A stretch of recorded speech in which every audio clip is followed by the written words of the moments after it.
Our next honoree is an educator, Holocaust survivor, and one of the Words of Bond's leading spokespersons.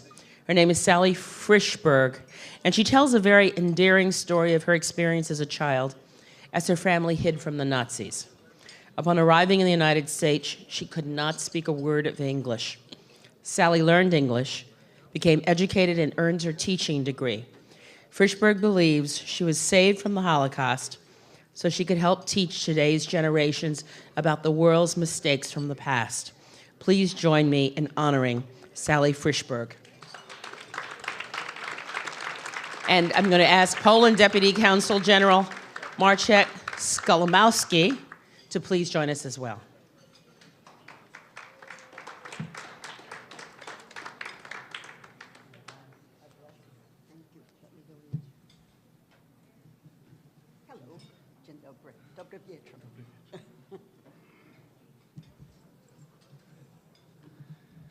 It's a great honor for me to be with all of you here.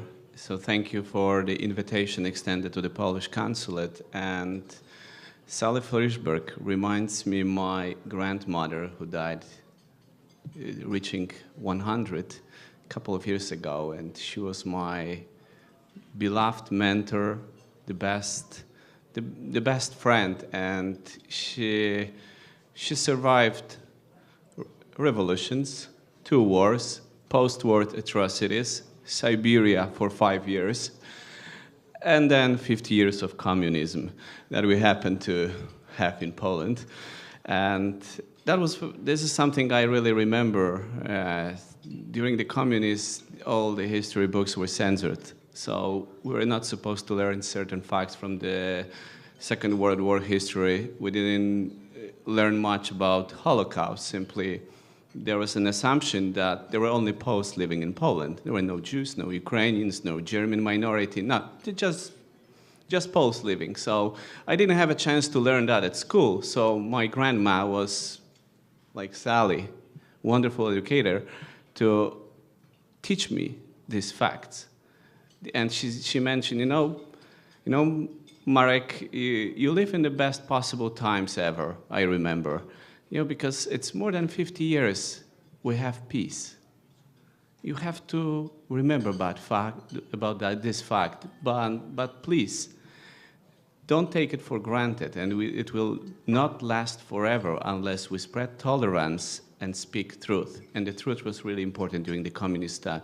So that's something which also, I'm sure, it's all about all educators here who are involved in this wonderful program, and especially to you. So this is the award for spreading tolerance, the words of truth.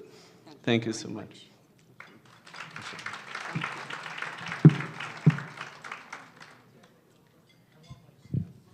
I am very honored to be here this evening, but I feel that the honor is not deserved.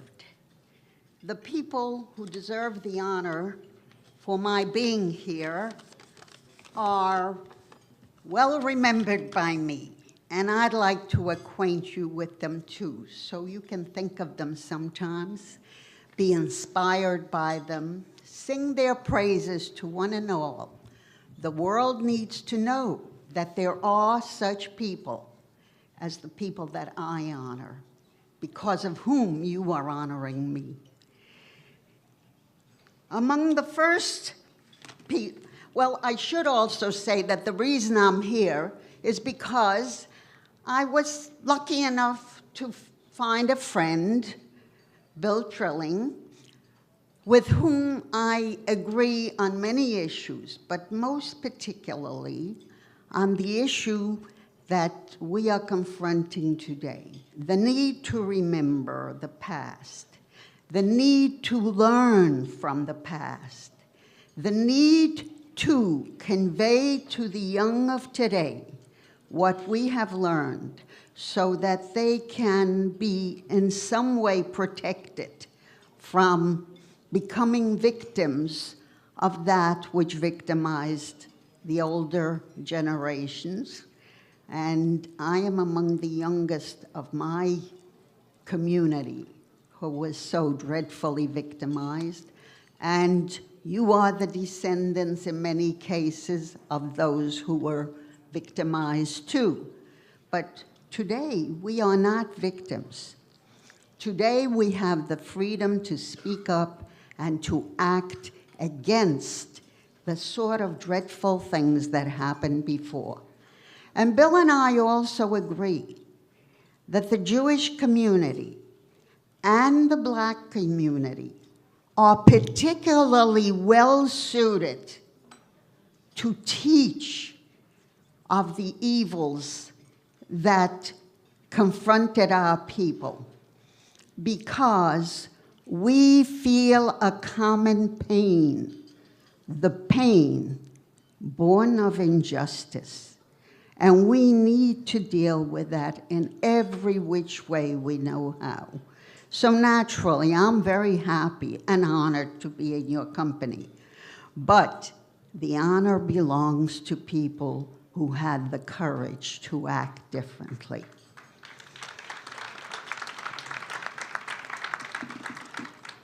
You know that I am a hidden child of World War II. And had it not been for the fact that there once was a German officer by the name of Herr Arnold, a Munich school teacher, who, when he became a member of the invading forces of the German army of my country, then Poland, and came to share the space in our home with us, because my little town did not have anywhere to let these officers have a bed.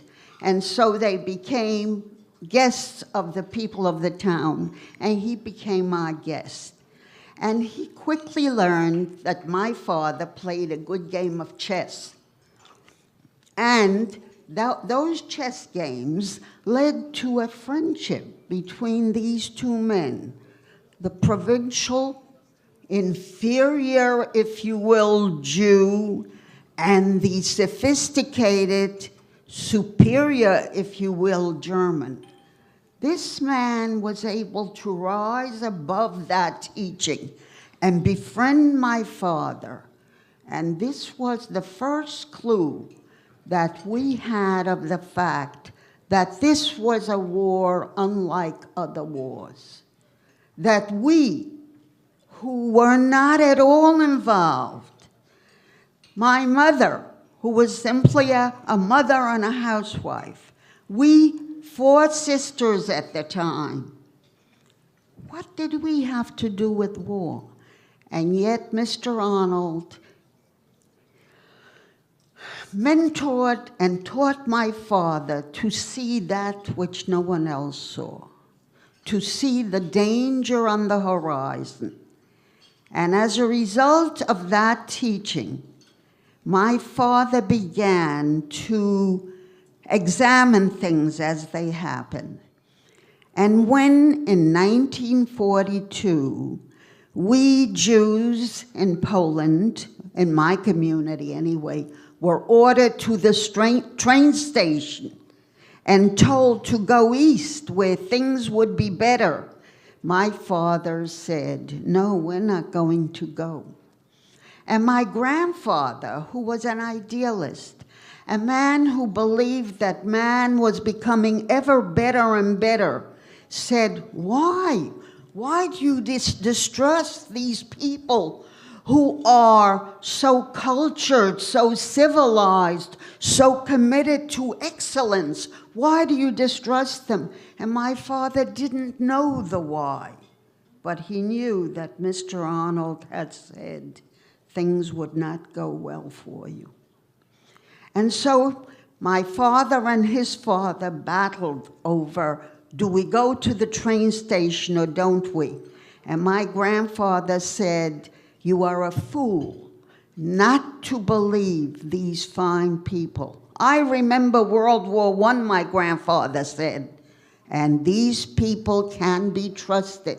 They never mistreated us. They defeated us, but never mistreated us. My grandfather went to the station, We never saw him again, but we fled. And we fled into the farm fields that had been mentioned here this evening. And we lived under those stacks of grain in the farms. And every night we changed spots and lived in another field in the same fashion.